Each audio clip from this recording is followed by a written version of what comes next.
우리 좌우에 계신 분들과 인사하겠습니다. 잘 오셨습니다. 또 인사하겠습니다. 사랑합니다. 축복합니다. 또 인사하겠습니다. 감사합니다. 감사합시다. 독일 바바리아라는 성에 폭정을 일삼는 루드위 공작이 살고 있었습니다. 당연히 그 바바리아 성 안에 있는 사람들은 이 사람들을 함부로 대하고 괴롭히고 억압하는 루드위 공작을 두려워했습니다. 어느 날 이 공작이 사냥을 나갔다가 숲속에 있는 한 작은 예배당에 들어가게 되었습니다. 그리고 아주 오랜만에 그 예배당에 앉아서 기도를 하게 되었는데 갑자기 예배당 벽에 무언가 글씨가 쓰여지는 것이었습니다. 너무나 짧게 쓰여지고 그 글씨가 사라졌기 때문에 내용을 다 파악할 수는 없었지만 그 내용은 이런 것이었습니다. 얼마간의 시간이 지나면 곧 죽게 된다는 것이었어요. 그 맨 앞에 이 삼자가 보였는데, 문제는 이 삼자가 이게 3일이라는 것인지 3개월이라는 것인지 3년이라는 것인지 하여튼 요 시간이 지나고 나면 죽는다 그랬는데 정확하게 그걸 모르겠다라는 것이죠. 하지만 본인 스스로도 내가 너무나 지은 죄가 많이 있기 때문에 하나님이 나를 3일 후에 데려가시려는 것보다 라고 이런 생각을 하게 되었고, 그리고 나서 이제 이내 성으로 돌아가서는 3일 동안 그래도 착한 일 해보겠다고 성 안에 있는 부하들과 또 가족들과 백성들에게 선을 베풀었습니다. 하나님 앞에 서고자 하니 너무 마음이 두려웠던 것이에요. 그래서 조금이라도 선을 행하고 가면 벌을 좀 덜 받겠지 하는 이런 생각 속에 선을 베풀었던 것입니다. 자, 그리고 이제 3일이 지났는데 아무 일도 일어나지 않는 거예요. 그래서 생각했습니다. 3일이 아니라 3개월이었구나. 그래서 3개월 동안 또 성 안에 있는 사람들에게, 백성들에게 아주 잘해 주었습니다.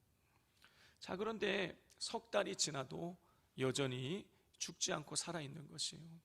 그때 깨달았습니다.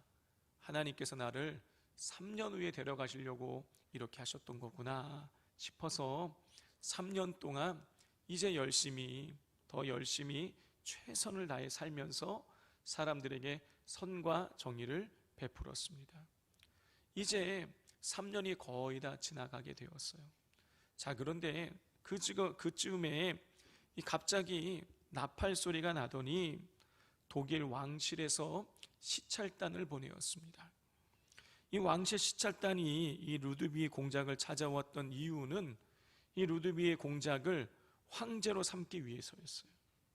3일, 3개월, 3년 동안 하나님 심판대 앞에 설 것이라고 생각을 하고 한 사람 한 사람을 소중히 여기며 선을 베풀었던 것이 독일 전역에 소문이 나서 이 루드비히 공작이야말로 우리 독일의 꼭 필요한 황제다 생각이 들어서 루드비히 공작을 황제로 삼기 위해서 그렇게 찾아왔던 것입니다. 성도 여러분, 루드비히 공작이 독일의 황제가 될 수 있었던 것은 하나님 심판대 앞에 설 날을 기다리면서 하루하루 최선을 다해 사랑과 선을 베푸는 삶을 살았기 때문인 것입니다. 자, 오늘은 이쪽에 쓰여 있는 것처럼 대림절입니다. 대림절은 2000년 전에 이 땅에 오신 예수님의 오심을 경축하며 그리고 다시 오실 예수님을 기다리는 그런 절기예요. 성도 여러분, 우리 주님 다시 오신다고 말씀하셨죠. 자, 사도행전 1장을 보면 예수님께서 제자들이 보는 앞에서 하늘로 승천해서 올라가셨습니다. 제자들이 그 올라가신 예수님을 이렇게 하늘을 쳐다보고 있을 때에 천사가 나타나서 제자들에게 이렇게 말씀했어요. 사도행전 1장 11절입니다. 이르되 갈릴리 사람들아 어찌하여 서서 하늘을 쳐다보느냐 너희 가운데서 하늘로 올려주신 이 예수는 하늘로 가심을 본 그대로 오시리라 하였느니라. 천사는 예수님께서 다시 오실 것이라고, 너희가 본 거 그대로 다시 하늘로부터 이 땅 가운데 재림하실 것이라고 제자들에게 말했습니다. 자, 그런데 예수님이 언제 재림하실지는 우리가 알 수가 없어요. 그러나 한 가지 분명한 것은 분명히 다시 오신다라는 것입니다. 그러면 예수님께서 다시 오실 때까지 우리는 어떠한 삶을 살아가야 하는 것일까요? 오늘 본문을 보면 이 고넬료라는 낯선 인물이 등장하는데, 우리는 오늘 이 본문에 등장하는 고넬료의 모습을 통해서 우리가 주님의 오심을 기다리는 우리가 이 땅에서 어떻게 살아가야 되는 것인가에 대한 답을 얻을 수가 있습니다. 자, 먼저 고넬료가 어떤 인물인지를 우리가 살펴보도록 하겠습니다. 우리 1절을 다 같이 한번 읽어보겠습니다. 시작. 가이사랴의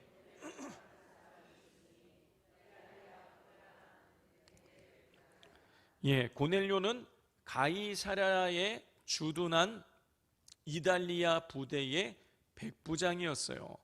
자, 한번 지도를 한번 보여주시기를 바랍니다. 우리 지난주에 이 지도를 보았죠. 베드로가 사마리아 지역에 가서 전도한 것을 표시해 놓은 것이에요. 우리 지난주 2차 전도 여행을 살펴보았죠. 저 아래쪽에 보면 루따라는 곳에 가서 이 베드로가 8년 동안 중풍병으로 누워 있었던 애니야라는 사람을 일으켜 세우는 기적을 행했어요. 그리고 나서는 요빠로 갔습니다. 요빠에 가서는 죽은 다비다를 살렸어요. 자, 그리고 저 요빠에서 저 위쪽으로 올라가면 가이사랴라는 도시가 나오죠. 이 가이사랴, 요빠에서 약 50km 정도 떨어져 있는 곳인데요. 자, 이제 거두어 주십시오. 저 가이사랴는요, 로마의 황자 가이사 아구스도를 기념하기 위해서 세워진 도시예요.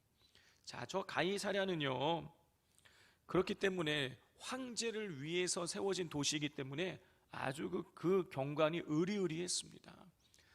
그리고 그 로마가 이스라엘을 지배할 당시에는 저 가이사랴가 행정 수도 역할을 했어요. 행정 수도의 역할을 했으니 당연히 로마에서 보낸 군대가 주둔하고 있었던 것이죠. 그 군대가 오늘 본문 1절에 나오는 그 이달리아 부대인 거예요. 자, 1절에 이달리아 부대라고 나오는데, 여러분, 이달리아를 우리가 쓰는 요즘 말로 바꿔보자면 이탈리아예요. 이탈리아. 자, 이탈리아, 로마는요, 이탈리아 반도에 위치해 있는 나라였죠.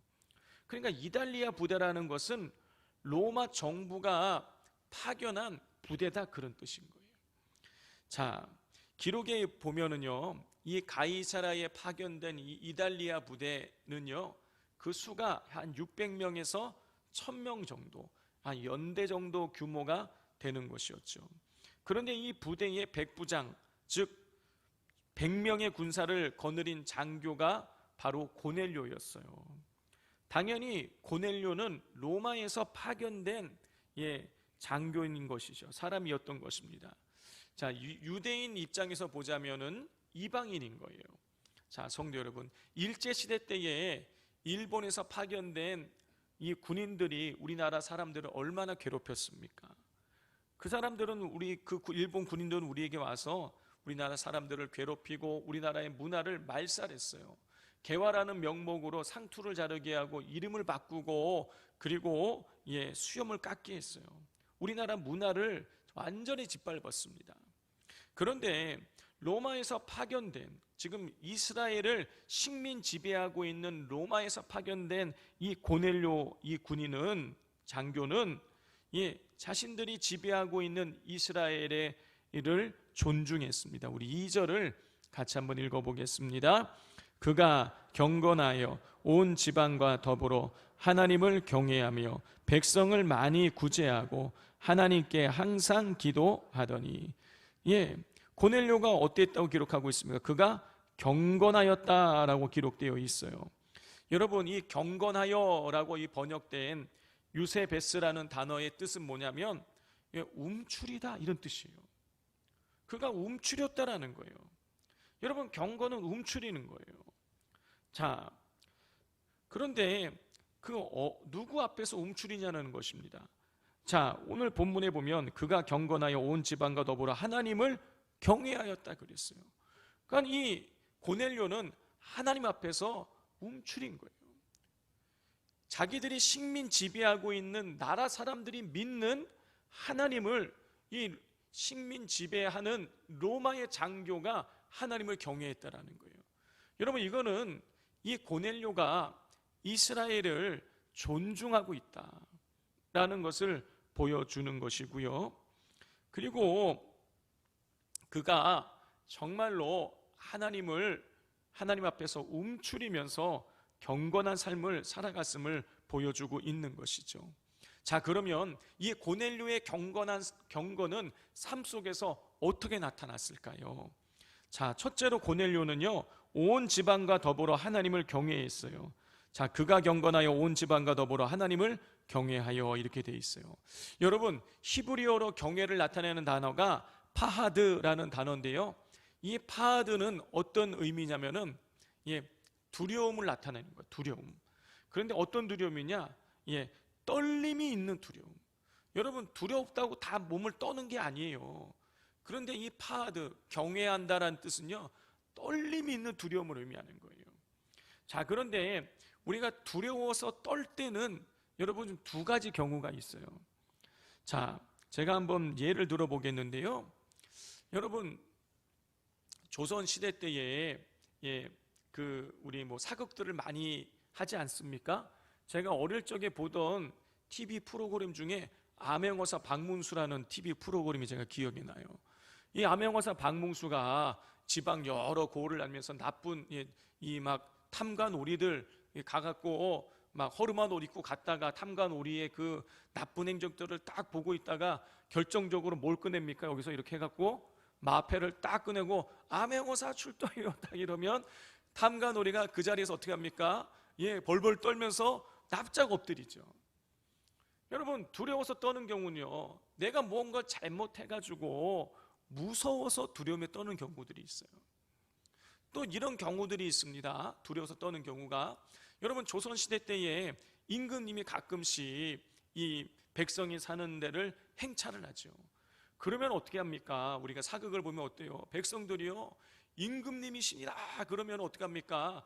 그 자리에 그 자리가 물이 있던 진흙이든 어떻게 합니까? 그 자리에 납작 엎드립니다. 납작 엎드려갖고 막 벌벌벌 떨어요. 왜 떠는 것입니까? 무서워서 떠는 게 아니죠. 임금님이 너무 크고 위대하신 분이시니까.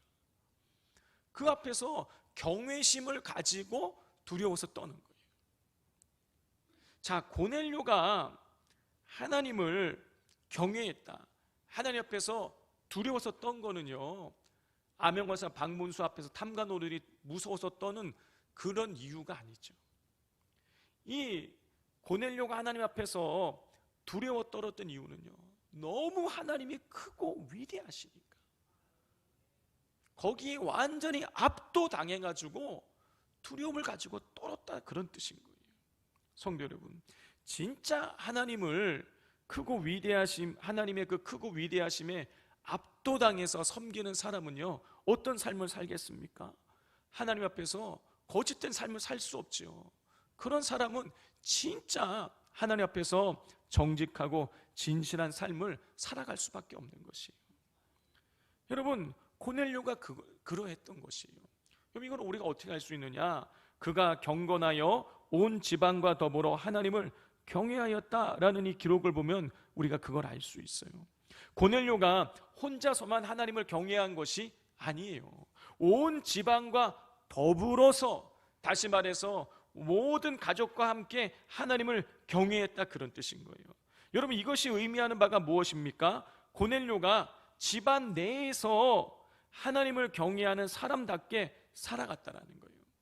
여러분, 만약에 고넬료가 하나님을 경외한다고 하면서 밖에서는 하나님을 경외하는 척하고 집안 내에서는 엉망진창으로 살아갔다라면, 여러분, 그 온 집안 사람들이 고넬료가 믿는 하나님을 믿으려고 했겠습니까?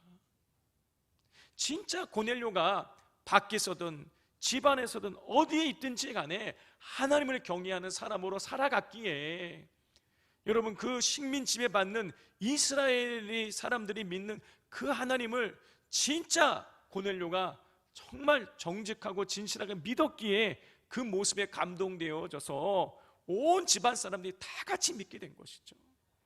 여러분, 제일 힘든 게 뭔지 아십니까? 어떤 분이 그러시더라고요. 진짜 내가 목회를 잘하고 있는지 안 한지를 어떻게 알면 되느냐?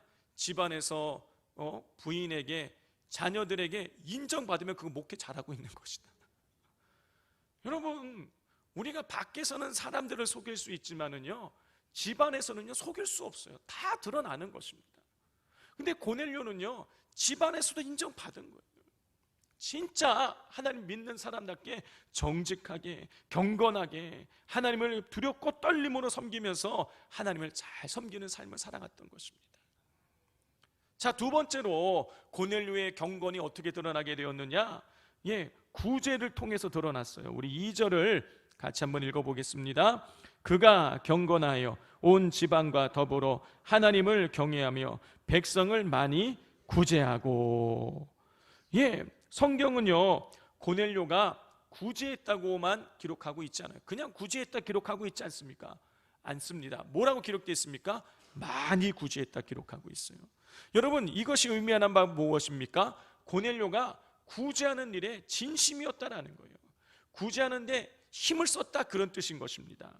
그런데 여러분, 누구를 구제했다고 기록하고 있습니까? 백성을 구제했다 기록하고 있어요. 여러분, 백성이 저 로마 이탈리아 반도에 있는 그 로마시에 있는 그 백성을 의미하는 것일까요? 아니지요. 지금 이스라엘 땅에 있으니 이스라엘 백성을 구제했다, 그런 뜻인 거예요. 자, 성도 여러분, 이미 말씀드린 것처럼 고넬료는요 로마에서 파견된 장교예요. 로마는 이스라엘을 식민 지배하고 있었어요.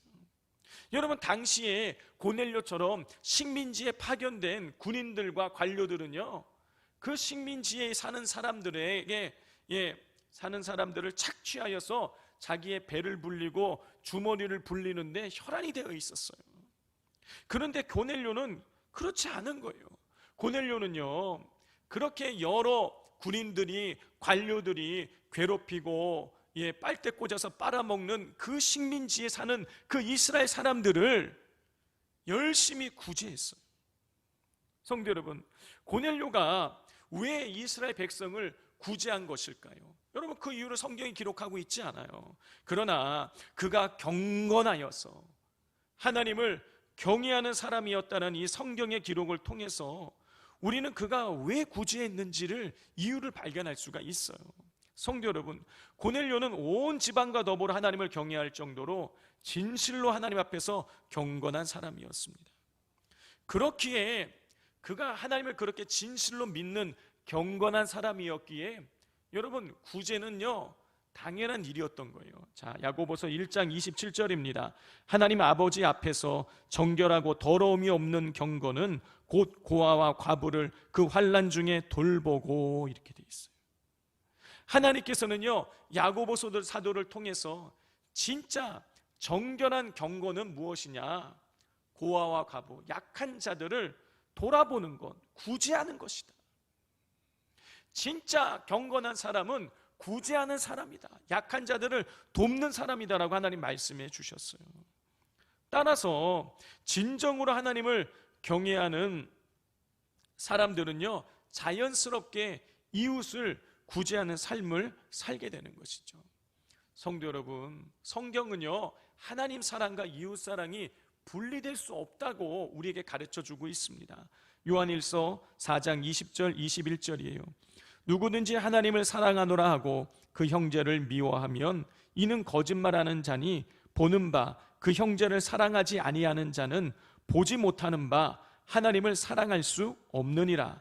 우리가 이 계명을 주께 받았나니 하나님을 사랑하는 자는 또한 그 형제를 사랑할지니라.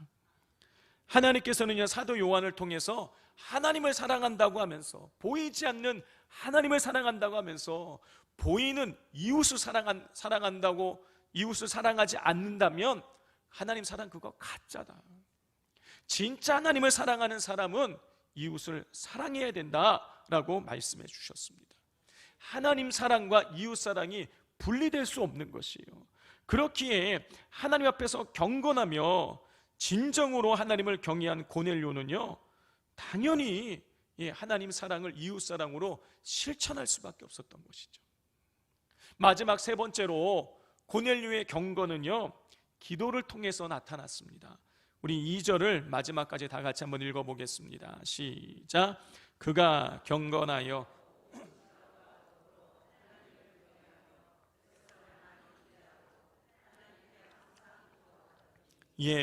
경건했던 고넬료는요, 하나님께 항상 기도했어요. 고넬료가 항상 기도했다는 건요, 매일매일, 그리고 매 순간순간마다 지속적으로 하나님 앞에 기도하기를 힘썼다라는 것을 보여주고 있는 것입니다. 성도 여러분, 기도하지 않으면 여러분 우리의 영이 시들게 됩니다. 여러분, 우리의 영이 시들다라는 건요, 우리의 영이 서서히 생기를 잃는다 그런 뜻이에요. 여러분, 생기를 잃는다라는 것은요, 우리의 영이 서서히 죽어간다 그런 뜻이고요. 따라서 여러분, 기도하지 않으면은요, 우리의 영이 죽게 되는 것입니다. 그렇기에 예수님께서도요, 육신을 입고 이 땅에서 공생의 사역을 감당하셨던 예수님께서도요, 끊임없이 기도하셨던 거예요. 기도하지 않으면 영혼이 죽으니까 예수님께서는요, 새벽에 일어나서 기도하시고, 낮 시간에도 틈이 있으면 기도하시고, 밤에도 기도하시고, 기도하지 않으면 영이 죽을 수밖에 없기 때문에 예수님께서 끊임없이 기도하셨던 거예요. 그런데 여러분, 나는 기도하지 않아도 나는 괜찮은데, 이렇게 생각하시는 분들이 계시죠. 여러분, 기도하지 않는 사람은요, 불편함을 느끼지 못해요. 왜냐?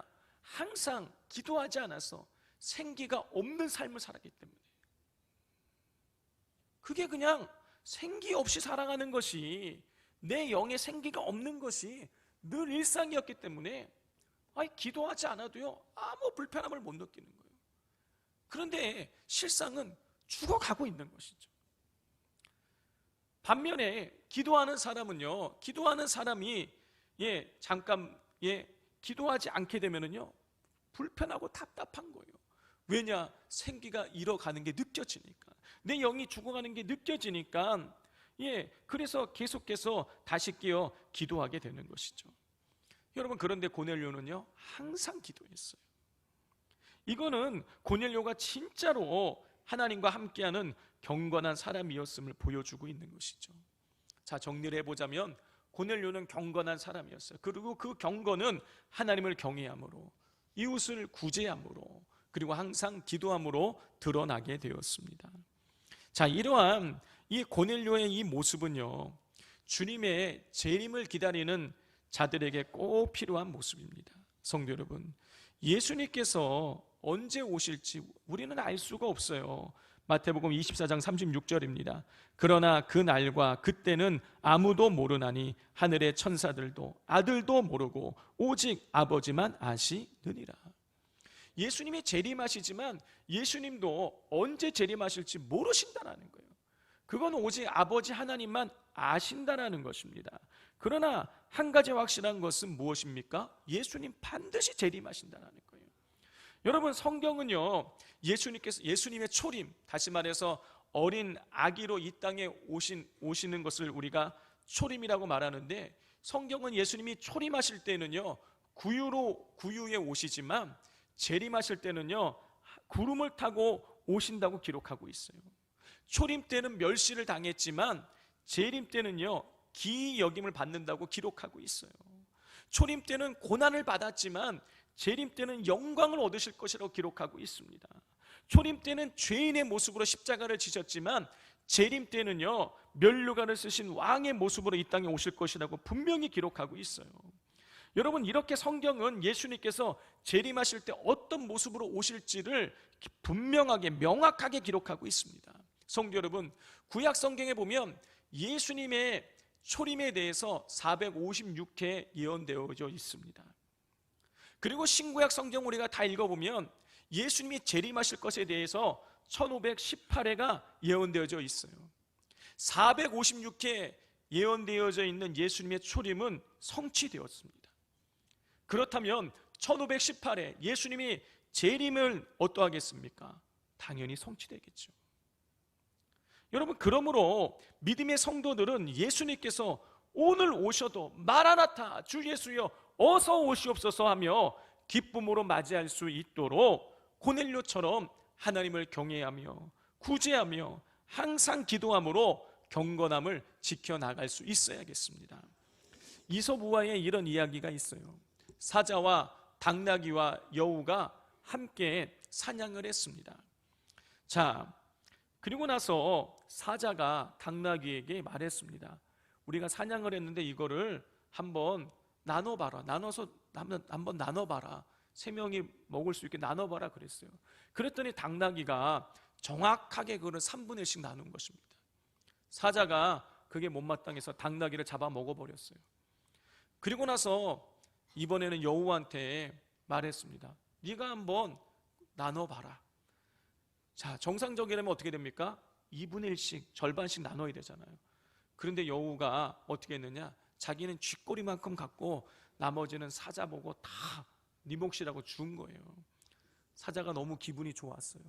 그리고 여우에게 물어봤습니다. 여우야, 너는 어떻게 그런 지혜를 얻게 됐느냐? 그랬더니 여우가 이렇게 말합니다. 어떻게 알긴 뭘 어떻게 알게 돼? 당나귀 죽는 거 몰고 알게 됐지. 예, 성도 여러분, 남에게 일어난 일을 보고 여러분 내게 일어난 일을 생각하는 게 그게 지혜인 것입니다. 근데 예수님께서요 말씀하셨어요. 재림 때에 어떤 일이 있을는지를 우리에게 말씀해 주셨습니다. 우리는 그걸 통해서 우리에게 일어난 일을 볼 수 있어야겠죠. 여러분, 마태복음 24장 4절부터 8절을 보면 재림 때에 이런 징조가 있다고 예수님 말씀해 주셨어요. 예수께서 대답하여 이르시되 너희가 사람의 미혹을 받지 않도록 주의하라. 많은 사람이 내 이름으로 와서 이르되 나는 그리스도라 하여 많은 사람을 미혹하리라. 난리와 난리 소문을 듣겠으나 너희가 삼가 두려워하지 말라. 이런 일이 있어야 하되 아직 끝은 아니니라. 민족이 민족을, 나라가 나라를 대적하여 일어나겠고 곳곳에 기근과 지진이 있으리니 이 모든 것은 재난의 시작이라. 예수님께서는 말세 때에 사이비 이단들이 나타나서 내가 그리스도라고 하면서 믿는 자들을 미혹하게 될 것이다. 민족과 민족이, 나라와 나라가 대적하며 전쟁을 하게 될 것이다. 곳곳에 기근이 일어나고 지진이 일어나게 될 것이다. 또 이런 징조도 말씀해 주셨습니다. 마태복음 24장 12절입니다. 불법이 성함으로 많은 사람의 사랑이 식어지리라. 말세가 되면은 불법이 성하여 사랑이 식어진다고 말씀하셨어요. 성도 여러분, 어떠하십니까? 예수님께서 말씀하신 이 말세의 징조, 사이비 이단들이 출현하여 믿음의 사람들을 미혹하고, 그리고 나라와 나라가 전쟁을 하게 되고, 기근이 일어나게 되고, 지진이 일어나게 되고, 불법이 성하고 사랑이 식어진다. 예수님 말씀하신 말세의 징조인 것입니다. 여러분, 이 말세의 징조가 어떠십니까? 낯설게 느껴지십니까? 전혀 그렇지 않으시죠. 여러분, 오늘날 우리에게 일어나고 있는 일들이, 우크라이나와 러시아가 싸우고 있고 이스라엘과 하마스가 싸우고 있고 신천지를 비롯한 여러 사이비 이단들이 일어나서 믿음의 사람들을 미혹하고 있고 곳곳에서 지진이 일어나고 있죠. 우리나라도 얼마 전에 지진이 일어났죠. 기근이 일어나고 있습니다. 불법이 횡행하고 있고 사랑이 식어지고 있습니다. 여러분, 예수님의 이 말세의 징조를 보면서 여러분, 우리는 깨달아야 돼요. 지금 주님이 오셔도 전혀 이상한 상태가 아니다. 여러분, 지금이 말세인 것입니다. 여러분, 말세 그러면은요 1993년도에 다미 선교회로 이후로 예수님의 재림을 이야기하고 말세를 이야기하면 그건 정말 무슨 사이비 이단처럼 느끼게 되어졌어요. 그런데 그렇지 않죠. 성경은 이미 말씀드린 것처럼 1518에나 예수님께서 다시 오실 것이라는 사실을 우리에게 말씀해 주고 계십니다. 우리 주님께서 지금 당장 재림하셔도 여러분 전혀 이상하지 않은 상태에 우리가 살고 있는 것이죠. 여러분, 그렇기에 예수님께서 이 땅에 오심을 경축하며 다시 오실 주님을 기다리는 이 절기인 대림절을 시작하면서 우리는 우리의 영적인 상태를 점검해 볼 수 있어야겠습니다. 그리고 고넬료처럼 하나님을 경외하며 선을 행하며 구제를 하며 항상 기도함으로 경건함을 지켜나가서 주님이 언제 오시든지 기쁨으로 주님을 맞을 수 있도록 준비할 수 있어야 하겠습니다.